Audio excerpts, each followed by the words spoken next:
بسم اللہ الرحمن الرحیم۔ میں فاریہ چوہان ہوں۔ میرا تعلق چکوال سے ہے۔ میرے والد صاحب پاکستان ریلوے میں اعلیٰ عہدیدار تھے، مگر میرے بچپن میں ہی ان کا انتقال ہو گیا تھا۔ میرے والد صاحب کو ملنے والا تمام فنڈ میرے چچاؤں نے میری ماں سے ہتھیا لیے تھے، اور میرے والد کی وفات کے 1 ماہ بعد ہی پھر ہمیں یہ کہتے ہوئے گھر سے نکال دیا تھا۔ بھائی مرنے سے پہلے یہ گھر اپنی ماں کے نام کر گئے تھے۔ میرے نانا نانی بھی فوت ہو چکے تھے۔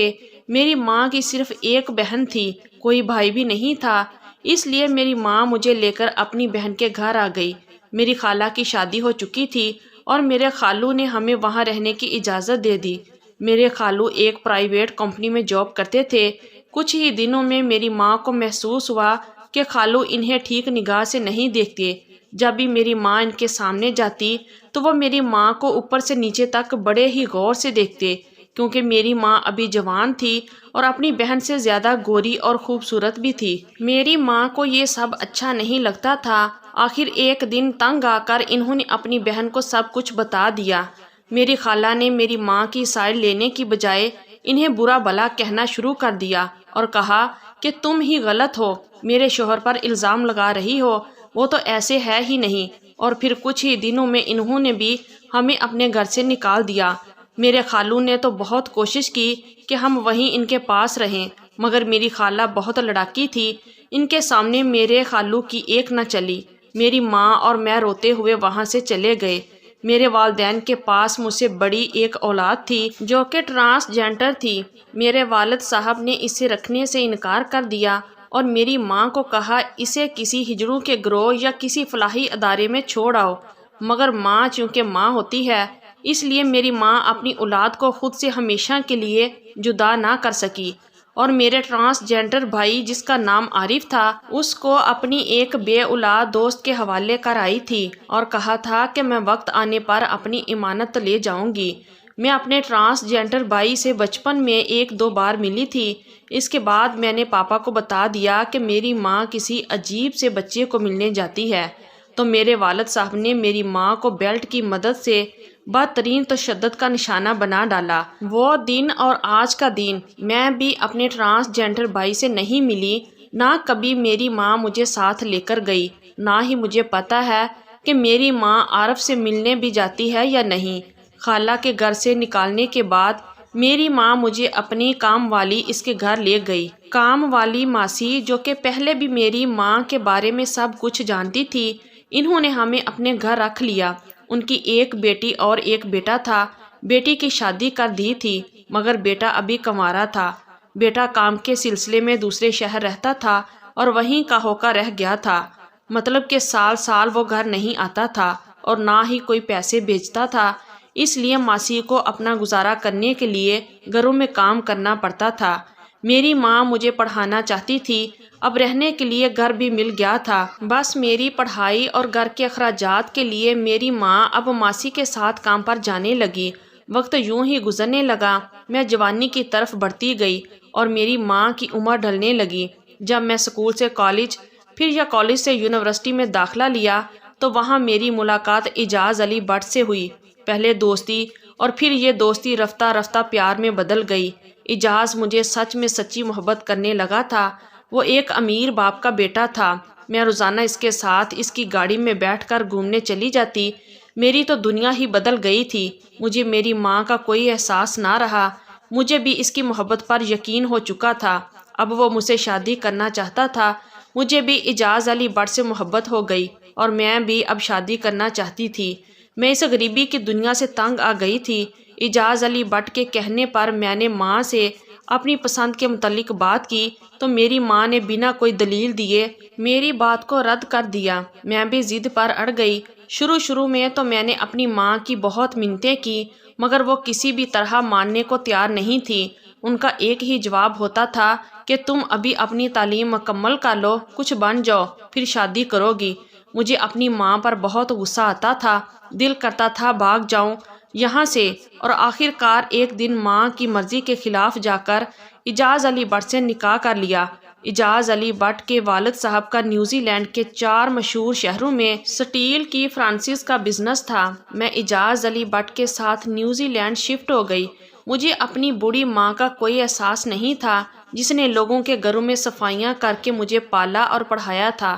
میں نے یہ بھی نہ سوچا میرے یوں گھر چھوڑنے پر میری ماں کا کیا حال ہوگا، وہ میرے بنا رہ بھی پائے گی یا نہیں۔ میں تو اعجاز بٹ کے پیار میں اندھی ہو گئی تھی اور اپنی ماں کے پیار کو بلا بیٹھی تھی۔ بنا بتائے میں گھر سے بھاگ گئی اور پھر کبھی پلٹ کر ماں کی خبر نہ لی۔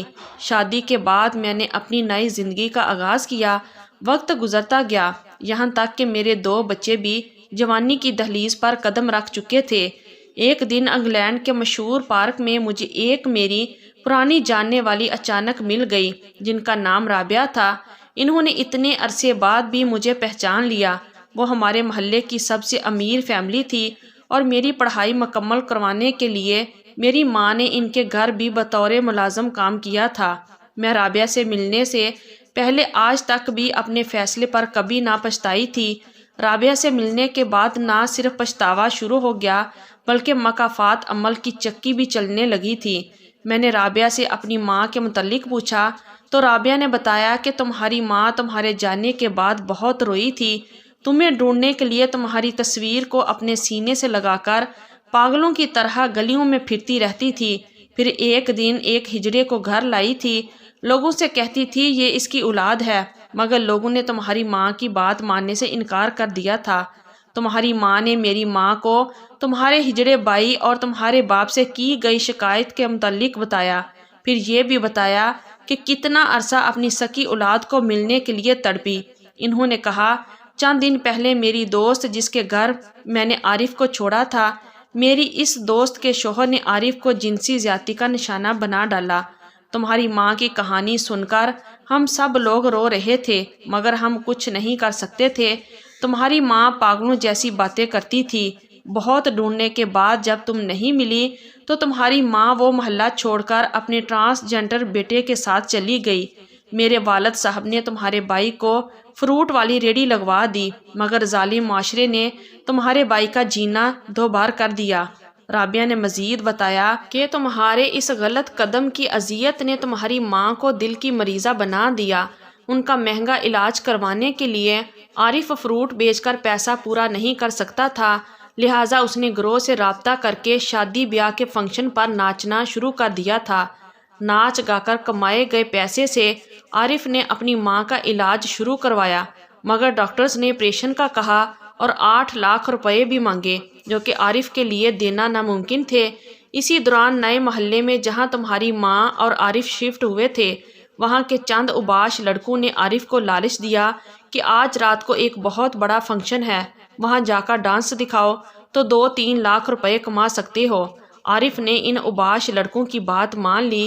انہوں نے عارف کو بہلا پھسلا کر دور ویرانے میں لے جا کر جنسی تشدد کا نشانہ بنا ڈالا اور ثبوت مٹانے کے لیے عارف کو زندہ جلا ڈالا۔ ادھر جب عارف کی موت کی خبر 3-4 دن بعد تمہاری ماں تک پہنچی تو تمہاری ماں چلاتی ہوئی پولیس کے پاس گئی مگر وہ کچھ نہ کر سکی کیونکہ وہ لڑکے امیر باپ کی اولاد تھے۔ آخر وہ بھی صدمے سے اللہ کو پیاری ہو گئی۔ عارف کی لاش ایک فلاحی ادارے کے سپرد کر دی گئی جبکہ تمہاری ماں کے کفن دفن کی ذمہ داری میرے والدین نے لے لی۔ تمہارے خالہ خالو کو اطلاع کے باوجود بھی کوئی تمہاری ماں کی آخری رسومات میں شرکت کے لیے نہیں آیا۔ رابعہ کی بات سن کر میں رونے لگی۔ میں نے سہارے کے لیے رابعہ کے کندھے پر سر رکھنا چاہا تو رابعہ نے میرا سر جھٹک دیا۔ رابعہ مجھے یہ کہہ کر چھوڑ کر چلی گئی کہ تم نے بہت غلط کیا، تمہیں ذرا بھی اپنی ماں کا احساس نہیں ہوا تھا۔ پہلی بار مجھے احساس ہوا تھا۔ میں روتی ہوئی واپس گھر آئی تو دیکھا کہ میری بیٹی اپنے غیر مسلم بوائے فرینڈ کے ساتھ نازیبا حرکات کر رہی تھی۔ میں نے اپنی بیٹی پر ہاتھ اٹھا دیا۔ اعجاز ان دنوں پاکستان آئے ہوئے تھے اور بیٹی کو اس طرح سے تھپڑ مارنا وہاں کے قانون کے خلاف تھا۔ میری بیٹی وہاں کے ماحول میں پڑی بڑی تھی، اسے مجھ پر بہت غصہ آیا اور اس نے اپنے بوائے فرینڈ کے ساتھ مل کر پولیس بلا لی۔ مجھے گرفتار کر لیا گیا۔ میری بیٹی نے مجھے سائیکو پیشنٹ قرار دیا۔ میرے بیٹوں میں سے کوئی میری حمایت میں سامنے نہ آیا اور مجھے 6 ماہ کے لیے ایک ادارے کے سپرد کر دیا گیا جہاں میرا دماغی علاج ہو سکے۔ میرے اس کیس کے دوران میرے شوہر نے بھی میری خبر نہ لی اور وہ ایک ایکسیڈنٹ میں فوت ہو گئے۔ مجھے شوہر کا آخری بار دیدار بھی نصیب نہیں ہوا کہ کہیں میں اپنی دماغی حالت کی وجہ سے کسی کو نقصان نہ پہنچا دوں۔ شوہر کی موت کے بعد کاروبار بیٹے نے سنبھال لیا اور مجھے ہمیشہ کے لیے اولڈ ہوم چھوڑ آئے۔ میں اب ایک عرصہ سے اولڈ ہوم میں ہوں۔ شاید مرنے کے بعد بھی میری اولاد مجھے نہیں اپنائے گی اور مسلم ہونے کے باوجود مجھے عیسائی انداز میں دفنا دیا جائے گا۔ میری لاکھوں منتوں کے بعد ایک دو بار رابعہ مجھ سے ملنے آئی تھی، مگر اس بار اس نے بھی معذرت کر لی اور کہا کہ میرے پاس اتنا ٹائم نہیں ہوتا کہ میں تمہارے پاس آ سکوں۔ میں دن رات روتی ہوں، چلاتی ہوں، میں پاگل نہیں ہوں، میں ٹھیک ہوں، مگر میری بات پر کوئی یقین نہیں کرتا۔ میں رو رو کر اپنے اللہ سے معافیاں مانگتی ہوں۔ اپنی ماں کا چہرہ بار بار میری نظروں کے سامنے آتا ہے۔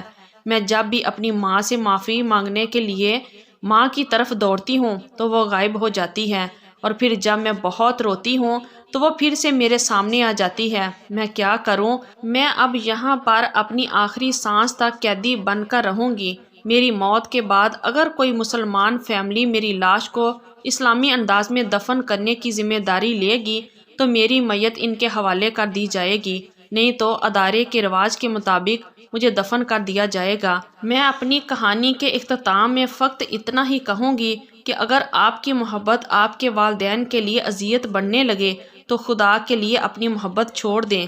تو یہ تھی ہماری آج کی سٹوری۔ اگر آپ لوگوں کو اچھی لگی ہے تو پلیز ویڈیو کو لائک کیجئے اور ہمارے چینل کو بھی سبسکرائب کیجئے، اور کمنٹ باکس میں اپنی رائے کا اظہار ضرور کیجئے۔ شکریہ۔ اللہ حافظ۔